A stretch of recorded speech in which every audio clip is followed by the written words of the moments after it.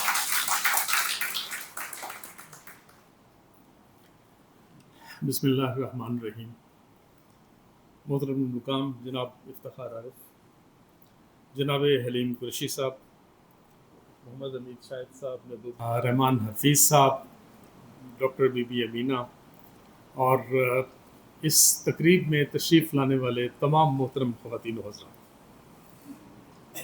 آپ سب کا پہلے تو مجھ پہ شکریہ واجب ہے کہ اس بھرے ہوئے ہال میں نے میری جس قدر عزت افزائی کی ہے. آپ نے یہاں پہ تشریف لا کر، باہر جھلستی ہوئی دھوپ ہے، گرمی ہے، اور اس کے باوجود آپ یہاں پہ چوک در چوک تشریف لائے. میرے لیے یہ بہت عزت کی بات ہے اور میں نے اسے لوہے دل پہ رقم کر لیا.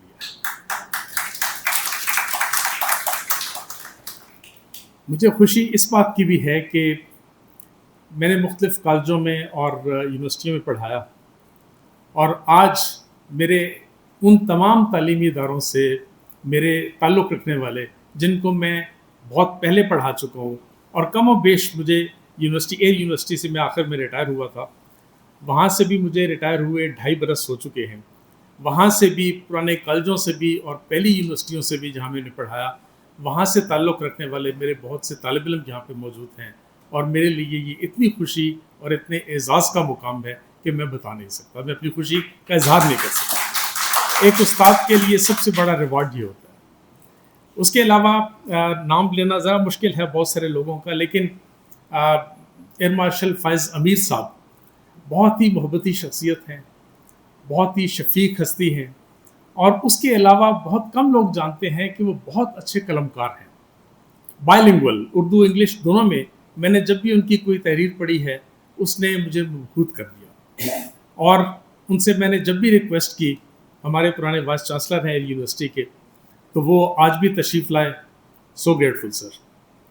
اور اس کے علاوہ ایک یونیورسٹی کی فیکلٹی سے تعلق رکھنے والے مختلف احباب جو ہیں، ڈاکٹر فضانہ مسرور یہاں پہ موجود ہیں، ڈاکٹر عظمیٰ مسرور ہیں یہاں پہ ہیں، اور میرے اور کئی کولیگس یہاں پہ ہیں. میں ان سب کا، ڈاکٹر حمیرہ فراز ہیں، آپ سب کا شکر گزار ہوں بہت زیادہ. اور جو دیگر احباب آئے، جو میرے قلم قافلے سے تعلق رکھنے والے لوگ ہیں، وہ تو ہم سب ملتے رہتے ہیں، روز یہاں پہ آتے رہتے ہیں، اور ہمارا ایک قبیلہ ہے، ہماری ایک فیملی ہے، اور میرے لیے اب سب کا آنا بہت خوشی اور اعزاز کا باعث ہے. افتخار عارف صاحب بلا شبہ افتخار اردو ہیں، اور یہ ایک حقیقت ہے، اور مجھے کھلے دل سے اعتراف ہے کہ وہ ایسا شاہ بلوت ہیں جن کے نیچے راولپنڈی، اسلام آباد کے کم و بیش ان 2 جڑواں شہروں کے شاعر اور ادیب اس کے سائے تلے آ کے بیٹھتے ہیں، اور وہ ایسی شخصیت ہے جو کہ سب کو یکجا ہونے کا موقع میسر کرتے ہیں، اور ان کی اس عظمت اور ان کی اس قامت کے ہم سب مترف ہیں. سر آپ کا بہت شکریہ کہ آپ نے وقت نکالا. حلیم قریشی صاحب سے مجھے محبت ہے، اور میری خوش قسمتی کہ حلیم قریشی صاحب کو بھی مجھے یہ گمان سا ہے کہ حلیم قریشی صاحب کو بھی مجھ سے محبت ہے. وہ ایسے ہے کہ جب بھی حلیم قریشی صاحب سے بات ہوئی، انہوں نے اسی محبت کا اظہار کیا، اور محبت ہمیشہ ریسیپروکلی ہوتی ہے. یک طرفہ محبت پہ نہ میں یقین رکھتا ہوں، اور نہ میں نے یک طرفہ محبت کبھی کی ہے، اور مجھے اس لیے یقین ہے کہ حلیم قریشی صاحب جو ہیں وہ مجھے میرے ساتھ شفقت کرتے ہیں اور محبت رکھتے ہیں اور بڑا مان دیتے ہیں، اور وہ جتنی قداوت شخصیت ہیں اس کا آپ سب جانتے ہیں، تو ان کا آنا میرے لیے بہت ہی عزت کا باعث ہے. محمد حمید شاید میرے بہت پیارے اور بہت پرانے دوست ہیں. انہوں نے ذکر کیا تقریباً 35-40 برس ہو گئے ہیں ہماری دوستی کو. ہماری ادبی اٹھان ایک طرح سے تھی، لیکن حمید شاید بہت محنتی آدمی ہیں اور بہت باصلاحیت ہیں، اور انہوں نے تحقیق میں اور افسانے میں، ناول میں، نثر میں، بہت سارے میدانوں میں اپنا سکہ منوایا، اور بجا طور پر وہ ایک بلند پیڈسٹل پر کھڑے ہیں. ان کا بہت شکریہ کہ اس محبت سے وہ تشریف لائے. محبوب ظفر تو سارے جہاں کا محبوب ہے. اس کی محبت کا جادو سر چڑھ کے بولتا ہے، اور یہ ایک حقیقت ہے کہ میں نے دیکھا ہے کہ وہ انتہائی بے لوث آدمی ہے، اور جب انہوں نے کوئی تقریب کسی تقریب کا انعقاد کرنا ہوتا ہے تو وہ یہ نہیں دیکھتے کہ وہ زاویہ کے سربراہ ہیں، اس کے صدر نشین ہیں، وہ ایک عام ورکر بھی بن جاتے ہیں، وہ پانی بھی پلاتے ہیں، وہ تصویریں بھی کھینچتے ہیں، وہ لوگوں کا استقبال بھی کرتے ہیں، اور اس عمارت کے صدر دروازے پہ لوگوں کے استقبال کرنے کے لیے موجود ہوتے ہیں۔ ایسا خود کو مٹا دینے والا، دوسروں کی تکریم کرنے والا شخص کم دیکھا ہے۔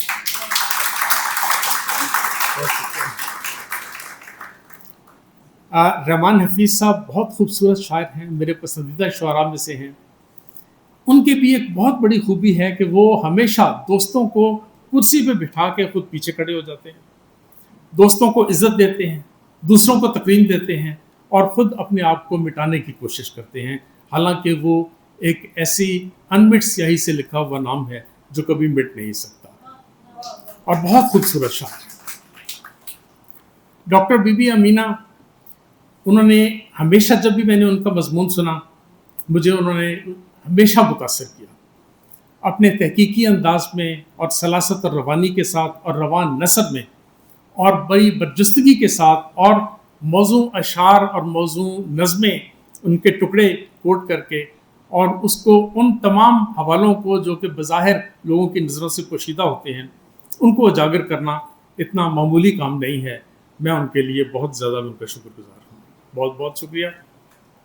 چند باتیں صرف اس کتاب یہ شاعری کے حوالے سے، ایک چیز جیسے پہلے حمید شاہد نے جس کا ذکر کیا تھا، 1981 کی بات ہے کہ میں گورنمنٹ کالج لاہور میں ایم اے انگلش کے لیے نیا داخل ہوا تھا۔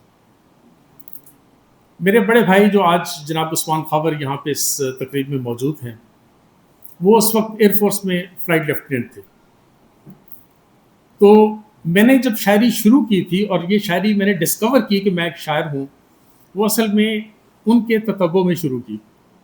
میں ان کو دیکھتا تھا کہ وہ کسی گوشے میں الگ سے بیٹھ کے وہ لکھتے ہیں، اور مجھے بھی شوق ہوا، میں بھی اپنی نوٹ بک لے کے کچھ نہ کچھ لکھنے کی کوشش کیا کرتا تھا۔ تو الٹی سیدھی چیزیں لکھتے، آڑے ترچے وہ لکیریں لگاتے اور لفظ اور مصرے سیدھے کرتے۔ ایک دن اندازہ ہو گیا کہ شاید میں بھی کچھ کہہ سکتا ہوں۔ تو پھر جب میں کالج میں پہنچا اور ان کے پاس زیادہ مواد تھا، لیکن ان کی شفقت کہ انہوں نے کہا کہ نصف حصہ ان کا ہوگا اور نصف حصہ اس کتاب کا میرا ہوگا۔ اختر گل صاحب جانتے ہیں، ان کے بڑے پرانے دوست ہیں۔ تو 1981 میں ہماری پہلی کتاب جھیل میں کنکر کے نام سے ہمارا شعری مجموعہ آیا۔ سید ضمیر جعفری صاحب نے اور عارف عبد المتین صاحب نے ان کے فلیپ لکھے۔ ضمیر جعفری صاحب نے اپنے مخصوص شگفتہ انداز میں کہا کہ اس کو دیوان نہیں بلکہ دیوان خانہ کہنا چاہیے، کیونکہ یہ دو بھائیوں کا مشترکہ مجموعہ ہے۔ تو اس طرح وہ ہمارا پہلا تعارف تھا، اور اس کے بعد پھر طویل عرصہ گزرا، پھر نثر کی طرف میں چلا گیا، خاکے لکھتا رہا، اپنی آبیتی لکھی، تراجم کیے، لیکن شاعری کا مجموعہ لانے سے جانے میں کیوں ہچکچاتا رہا، کہیں ایسا نہ ہو جائے، کہیں ایسا نہ ہو جائے۔ تو اور یہ بھی خیال آتا تھا کہ جہاں پہ ہر برس اتنے بڑے بڑے اچھے اور بڑے وقی شعری مجموعے آ رہے ہیں، میں ایک عام سا شعری مجموعہ لے بھی آؤں گا تو کون سا کمال کر لوں گا۔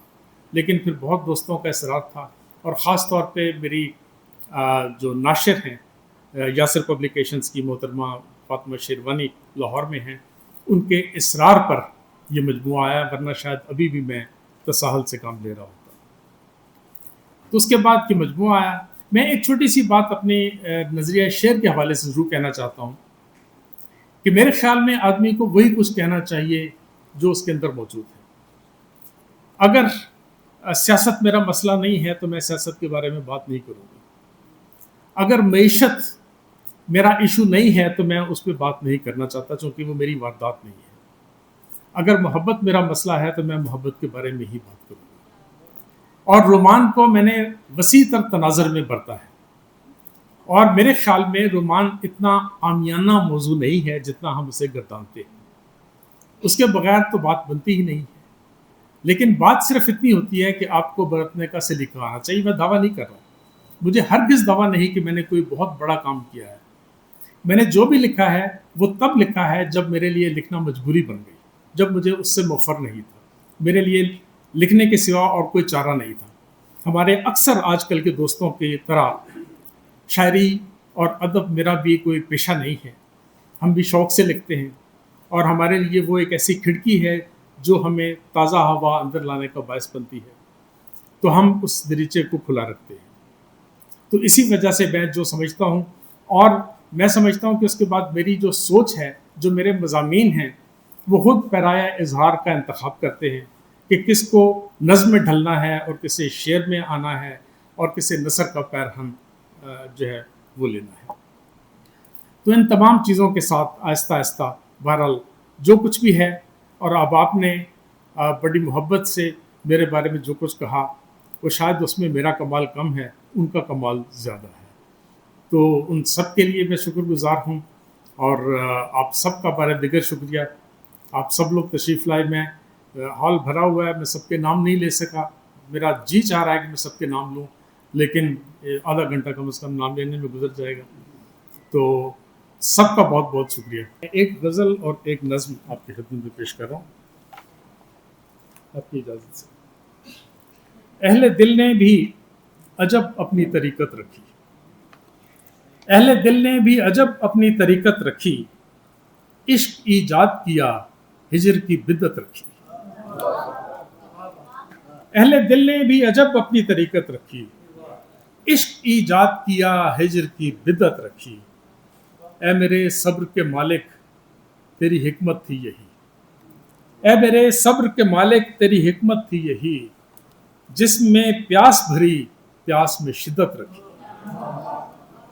اے میرے صبر کے مالک تیری حکمت تھی یہی، جسم میں پیاس بھری پیاس میں شدت رکھی، اور میں تو بے مول بھی مل سکتا تھا آسانی سے، میں تو بے مول بھی مل سکتا تھا آسانی سے، لیکن افسوس کہ تو نے میری قیمت رکھی، میں تو بہت شکریہ، میں تو بے مول بھی مل سکتا تھا آسانی سے، لیکن افسوس کہ تو نے میری قیمت رکھی، اور اے میرے زود فراموش ذرا یاد رہے، اے میرے زود فراموش ذرا یاد رہے، میری چپ نے تیرے الزام کی عزت رکھی،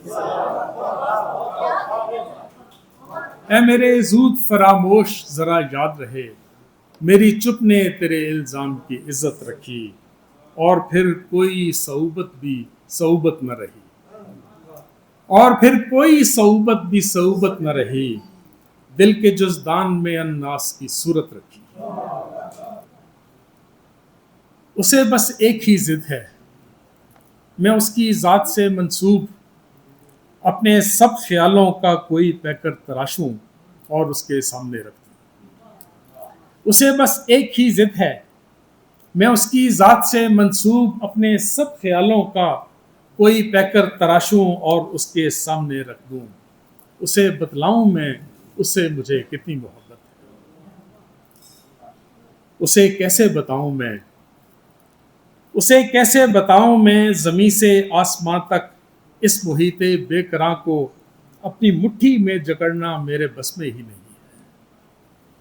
میرے سر پر چمکتے مہرباں سورج کی کرنوں کا کوئی بھی گوشوارہ بن نہیں سکتا، زمین کی گود میں کتنے سمندر ہیں، کناروں پر نمیدہ ریت کے ذرات ہیں، میں ان کو ایک عددی دسترس میں کس طرح کر لوں، بھلا میں لامکاں کی وسعتوں کو اس مقام میں کس طرح لاؤں، جو قدرت نے ہمیشہ ان کہا رکھا ہے اس کو کس طرح کہہ دوں، کہ تتلی کو پکڑ لینے کا، خوشبو کو جکڑ لینے کا فن مجھ کو نہیں آتا، جو قدرت نے ہمیشہ ان کہا رکھا ہے اس کو کس طرح کہہ دوں، کہ تتلی کو پکڑ لینے کا، خوشبو کو جکڑ لینے کا فن مجھ کو نہیں آتا، اسے کیسے بتاؤں میں کہ اظہار محبت ایک پہاڑی راستہ ہے اور چوٹی تک پہنچنے کا مجھے گر ہی نہیں آتا۔ بہت بہت شکریہ۔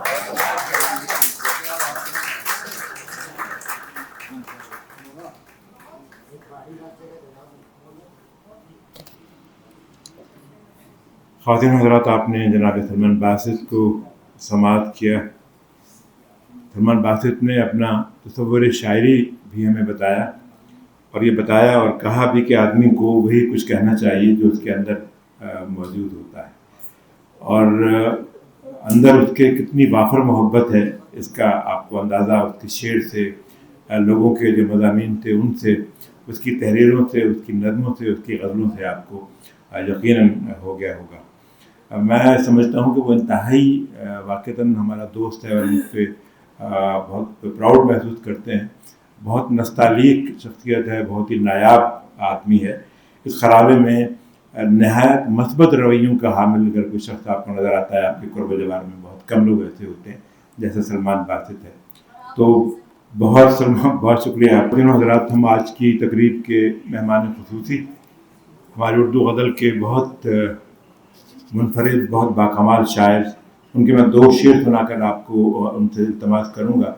ان کا ایک تازہ شعر ہے کہ اس نے تو بال کھول کر دوشے ہوا پہ رکھ دیے، اس نے تو بال کھول کر دوشے ہوا پہ رکھ دیے، روکے ہوئے ہے سانس کیوں، جانے ہوا کو کیا ہوا۔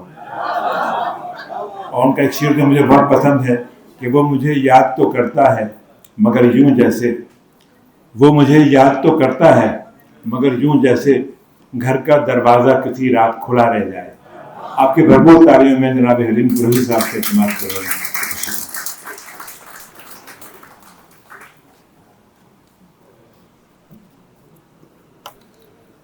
بہت شکریہ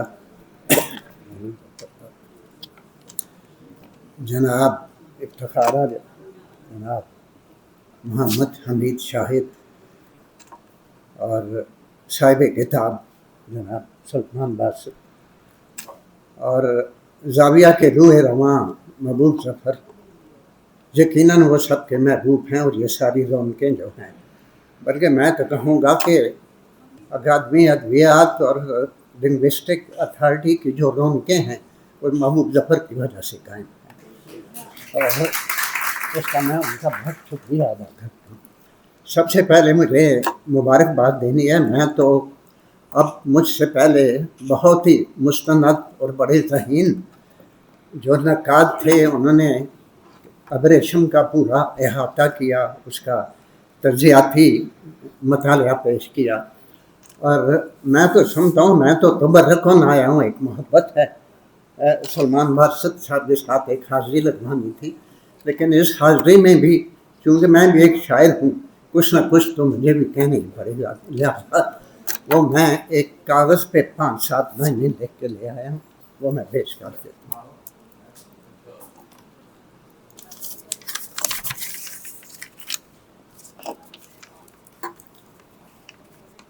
اچھا، چونکہ یہاں پہ کچھ ایسے لوگ بھی ہوں گے جو پہلی بار سلمان باسط صاحب سے مل رہے ہوں گے، تو اس لیے یہ بھی معلوم ہونا چاہیے سب کو کہ سلمان باسط صاحب کی 9 کتابیں ہیں، جن میں 6 کتابیں جو ہیں وہ تراجم ہیں، 2 جو ہیں وہ شاعری کی ہیں، ایک خاکے ہے، ان کے خاکوں پہ ہے ایک کتاب، اور ایک کتاب جو بہت ہی جسے انٹرنیشنل فیم ملی وہ ان کی ناسٹیلجیا ہے، اور اس ناسٹیلجیا کی جیسے ابھی محمد حمید شاہد نے کہا ہے کہ اس ناسٹیلجیا کی جو ایکسٹینشن ہے، وہی جو فضا ہے وہی ان کی ابریشم میں بھی ہے، اور زیادہ تر ان کی نظموں میں ہے، اور اسی لیے وہ نظمیں جو ہیں وہ ہمارے دل کے بہت قریب ہیں کہ ہمارا جتنا بھی اچھا ادب ہے، نثری یا شعری ادب، وہ ناسٹیلجیا بیسڈ ہے۔ میں اگر نام لوں، نثر میں اگر میں نام لوں تو انتظار حسین، قرۃ العین حیدر، اسد محمد خان، اور وہ اداس نسلیں والے عبداللہ حسین، اسی طرح شاعری میں جو ہیں ہمارے ناصر کاظمی اور مجید امجد، منیر نیازی، ابن انشا، یہ تمام لوگ جو تھے ان کی جتنی بھی اچھی شاعری جو یاد رہنے والی ہے، جو آئندہ زمانوں میں جسے ہم کہہ سکتے ہیں کہ کلاسیکل پرفیکشن کی ایک مثال ہے، وہ شاعری جو ہے وہ ناسٹیلجیا بیسڈ ہے، اور ناسٹیلجیا سے تو اس لیے ناسٹیلجیا لکھ کر انہوں نے ایک اپنا راستہ بنایا ہے، اور پھر یہ اگلا مجموعہ جو ہے